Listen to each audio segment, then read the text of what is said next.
వచ్చావా? గుడికి కూడా వస్తావు నువ్వు? రాకూడదా? నువ్వేదో మంచిదాన్ని లవ్ చేశాను, ఇలాంటి దాని తెలియలేదు. నీ మీద ఉన్న ఇంప్రెషన్ మొత్తం ఏనా దేవుడికి దండం పెట్టుకోవడం ఒక బిజినెస్ డీల్. Business deal?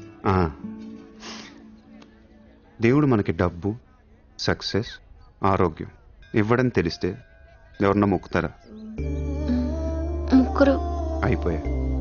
పని అయితేనే హుండీలో డబ్బులు వేస్తారు. ఇక్కడ అందరు గుడికి వచ్చి దేవుడా నేను బాగుండాలి, నేను బాగుండాలి, నేనే బాగుండాలని మొక్కుంటారు తప్ప దేవుడా నువ్వు బాగుండాలి, నీ ఆరోగ్యం బాగుండాలి అని ఎవరన్నా మొక్కుతారు?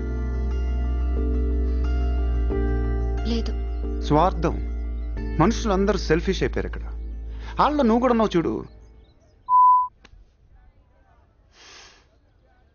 నాకు నువ్వు వద్దు, నీ లవ్ వద్దు, నీ పని నువ్వు చూసుకో. బాయ్. హలో, నీ ఇష్టానికి నువ్వు వచ్చి మమ్మల్ని డిస్టర్బ్ చేసి సడన్ గా ఇష్టం లేదని వదిలేస్తే ఎలా? ఈ మధ్యలో నేను ఎంత స్ట్రగుల్ అయి ఉంటానో నీకేం తెలుసు. ఎంత ఆలోచించాలి, ఎన్ని క్రాస్ చెకింగ్ చేసుకోవాలి.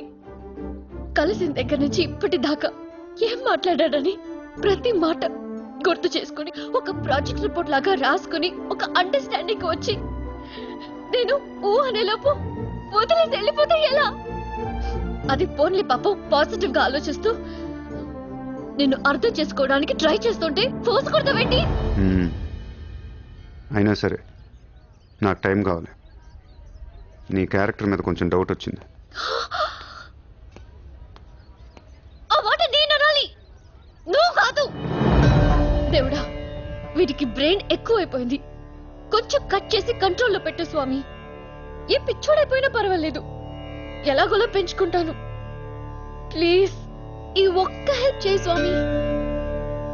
అలాగే నీ ఆరోగ్యం కూడా జాగ్రత్తగా చూసుకో.